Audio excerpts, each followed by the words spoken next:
So I wanted to share a little bit about my life before we go into the workshops today. So, I was born in the UK. I was born stateless. So I was neither Zimbabwean, I was not British. So the moment I was born, the world told me who I couldn't be, in essence. And that was my journey of not belonging, disconnection, in essence. So growing up in Zimbabwe, it's a very traditional country, very Christian country, conservative. You go to church. I grew up going to church, every week, reading the Bible at home with my family, singing songs. And then there's a well-trodden path in Zimbabwe because there are very limited opportunities in Zimbabwe. The goal is to get into university. And at the time as I was growing up, there were only 2 universities in the entire country. So imagine a population of 15 million, 10 million less than Australia. Everybody is fighting for that coveted spot to get into university. And it's very specific. It's make it to university, have a professional career, and you've made it. And if you don't make it, that's shame on the family, in essence. So that was the context I grew up in, And so for me, I never felt at home in this particular context. My mom and my dad were social workers. They were retired. My mom was one of the first women doing HIV/AIDS education in Zimbabwe in the early 90s, where 1 in 4 adults in Zimbabwe were HIV positive and people were dying. There was no medication, and it's awful. And I love my mom because she was so brave going into communities where she was not wanted and having those conversations. So my mom role modeled using her voice in spaces where women did not have a voice. My dad was part of an organization called Scripture Union, and they had many youth leadership programs, in essence. So they did family counseling, street kid programs. So my home was a melting pot. What my mom and dad taught me was that everybody is welcome. When the girl who found out that she was HIV positive, who did that come to? To my mom and my dad. When a couple was fighting, who did they come to? To my mom and my dad. So what was modeled in my home was that our humanity shows up, but my mom and my dad always created safe spaces for people to talk about the things where in broader society was considered unacceptable. So that was the context of my home. In addition to that, because of their work, would have people from Australia, the UK, the United States, organizations like USAID, Tier Fund, that come and volunteer. And so the volunteers would sometimes stay in our home. And we always loved the Australians. The Australians were the most fun because there were no colonial hang-ups whatsoever. So Australians and New Zealanders, whenever they came, they were always adventurous, curious. And so we loved that so much. And so when I was 5 years old, one of these volunteers, who I call Uncle Andrew, came. He stayed in our home. He loved his time in Zimbabwe so much that he actually started his own travel agency, bringing Australians throughout the African continent and also to our family home. So that's how my connection with Australia started. Now, when I was 14 years old, I always knew I did not belong. I didn't have the language like why I did not belong. So I decided that I was going to leave Zimbabwe, but I didn't tell anybody. So when I was 15 years old, I wrote a letter to Uncle Andrew and I asked him if I could come to Australia.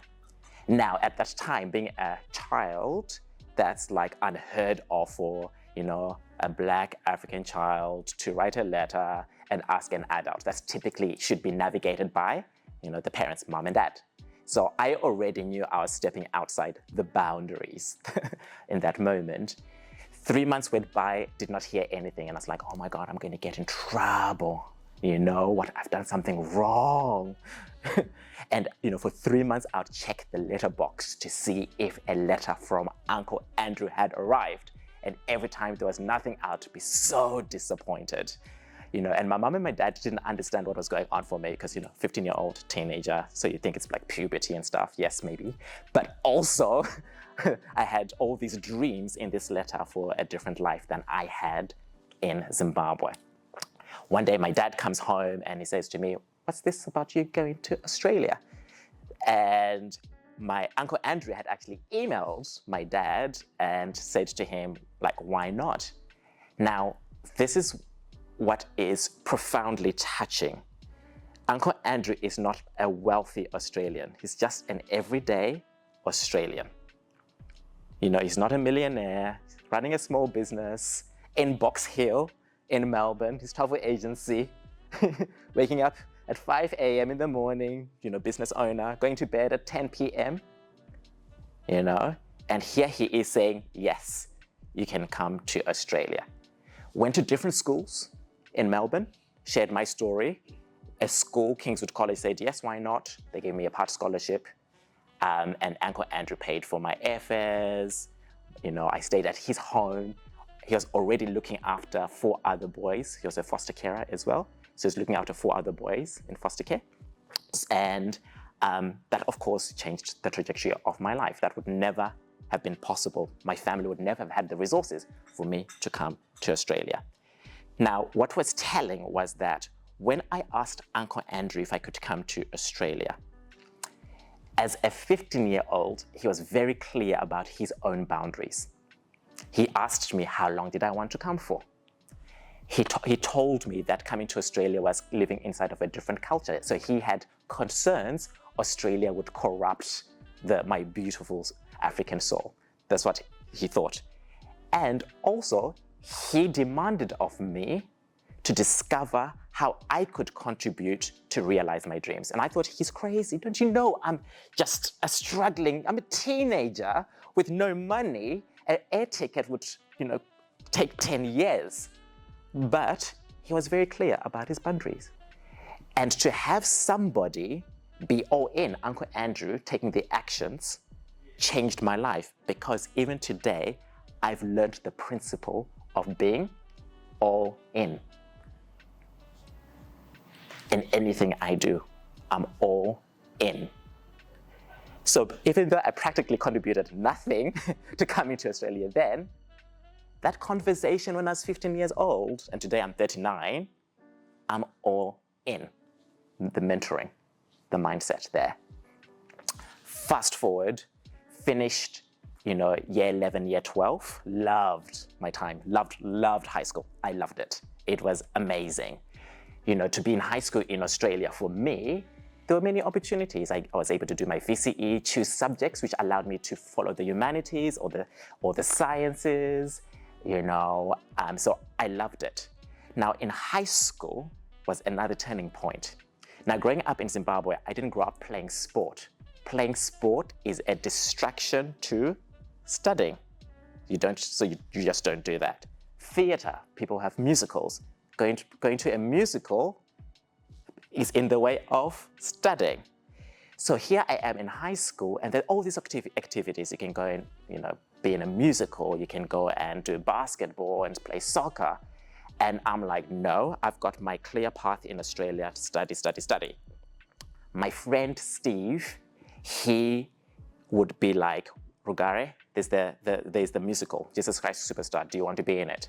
I'll be like, yes, but no, I've got to study. It's like, go and try. And then basketball, I remember going to try for basketball and I failed dismally for that. But again, I had this person who was by my side encouraging me to just try. And I was scared because it was like doing something outside my own comfort zone. And I didn't know how would I participate in this and how would that affect my studies. But I learned again to just try. That was one of the things that I learned.